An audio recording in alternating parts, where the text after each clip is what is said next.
SP ஆஃபீஸ்லேயும் அங்கே எல்லாமே கொடுத்துருக்கீங்க. கொடுத்துருக்கேன். இங்கே என்ன ஸ்பெசிஃபிக்காக மென்ஷன் பண்ணியிருக்கீங்க? அதே தகவல் தானுங்க. அதாவது எஸ்பி ஆஃபீஸில் வந்து நான் முதலே சொன்னேன், இந்த மாதிரி வந்து சாதாரண செக்ஷன் தான் போட்டிருக்காங்கன்னு சொல்லியிருந்தேங்க. அதை வந்து சொல்லியிருந்தா அவர் வந்து இன்னும் ஆடியோ விசாரணை, உடல் கூறு ஆய்வு, இன்னும் இப்போ செல்ஃபோன் எல்லாம் வந்து ஆய்வு கொடுத்துக்கிற அந்த ரிப்போர்ட்டெல்லாம் வரலைன்னு சொன்னாங்க. நானும் வெயிட் பண்ணி பார்த்தேன். போன 10ஆம் தேதி 10/7 கொடுத்தது. இது வரைக்கும் எந்த விதமான நடவடிக்கையும் எனக்கு வரல.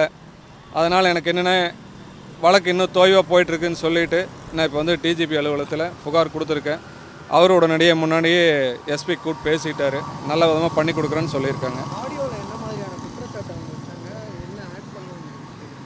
ஆடியோவில் வந்து பெண் இறக்கும் தருவாயில் பேசி ஆடியோ வந்து எனக்கு வந்தது உலகம் முழுக்க இன்றைக்கி எல்லாருமே கேட்டிருப்பீங்க.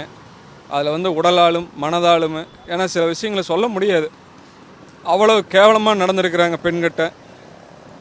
அதுக்காகத்தான் வந்து செக்ஸுவல் ஹராஸ்மெண்ட்னு சொல்லி அந்த செக்ஷன் போட சொல்லியிருக்கேன். அந்த பெண் வந்து உடலாலும் உள்ளத்தாலும் மனதாலும் ரொம்ப வேதனைப்பட்டு இறந்துருக்கிறான். அதை வந்து சில விஷயங்கள் தான் அப்பா அம்மாட்ட சொல்ல முடியும், சில விஷயங்களை சொல்லவே முடியாது. அந்த அளவுக்கு ஒரு ரொம்ப கொடுமையான செயல்கள். அதுக்கெல்லாம் தகுந்த நடவடிக்கை எடுத்து அவங்களுக்கு வந்து இருக்கையிலே உச்சபட்ச தண்டனையை கொடுத்து இனி இருக்கும் பெண்களுக்கெல்லாம் ஒரு தைரியமான ஒரு ஆரோக்கியமான வாழ்வு அமையணுங்கிறதுக்காக இந்த நீதித்துறையும் நம்ம தமிழக அரசும் கண்டிப்பாக சட்டப்படி நடவடிக்கை எடுத்து என்னுடைய பெண்ணுக்கு நீதி கொடுப்பாங்கிற நம்பிக்கையோடு இருக்கிற அதுக்காக நன்றி தெரிவிச்சுக்கிறேன்.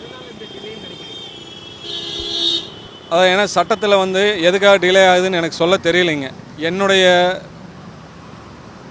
பெண்ணை இழந்துட்டேன். எனக்கு வந்து ரொம்ப தோய்வாக போகுதோ வழக்கு. ஏன்னா அவங்க வந்து பெண் இறந்த 4ஆவது நாளே பெயில் மூவ் பண்ணுறாங்க அப்படின்னா அப்போ அவங்க ஏதோ ஒரு சாதாரண குற்றத்தை செஞ்சுட்டு உள்ளே போன மாதிரி ஃபீலிங்களுக்கானது எனக்கு தோணுதுங்க.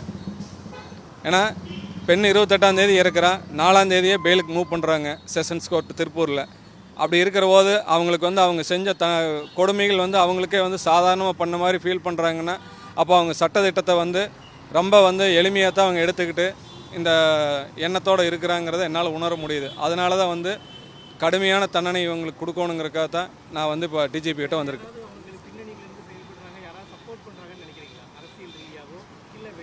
அரசியல் ரீதியாகவும் வந்து பண ரீதியாகவும் வந்து சப்போர்ட் பண்ணுறாங்கன்னு பொதுமக்கள் எல்லாமே சொல்கிறாங்க என்கிட்டங்க. எனக்கு சரியான அவங்க எந்த அளவுக்கு பண்ணுறாங்கன்னு எனக்கு தெரியல, நேரடியாக என்கிட்ட வரல. ஆனால் பொதுமக்கள் எல்லாருமே சொல்கிறாங்க, கூட்டம் அங்கே பேசியிருக்காங்க, இங்கேருந்து பேசியிருக்காங்க, மேலேருந்து தலைமையிலேருந்து பேசியிருக்காங்கலாம் சொல்கிறாங்க. யார் பேசுனாங்க? ஆனால் அவங்க தாத்தா வந்து அரசியல் பின்புலத்தோடு தான் இருக்கார், மாவட்ட தலைவராக இருக்கார், திருப்பூர் காங்கிரஸ் மாவட்ட தலைவராக இருக்கார். அதனால் எனக்கு அந்த சந்தேகம் வருது. ஏன்னா வழக்குகளும் கம்மியான செக்ஷன் போட்டிருக்காங்க. அவங்க சாதாரண 4ஆம் தேதியே வந்து பெயிலுக்கு மூவ் பண்ணுற போது என்னுடைய பெண் இறந்த அந்த சாம்பல் கூட ஆகலை, அதுக்குள்ளே வந்து அவங்க செக்ஷன் பெயில் மூவ் பண்ணுறாங்க அப்படின்னா அவங்க சாதாரண குற்றமாக தான் எண்ணிட்டு இருக்காங்க. அவங்களுக்கு கிடைக்கிற தண்டனை வந்து உலகத்தில் இனி எந்த பெண்ணுக்குமே இந்த மாதிரி ஒரு கொடுமை ஏற்படக்கூடாதுங்கிறது என்னுடைய தாழ்மையான வேண்டுகோளாக இருக்குது.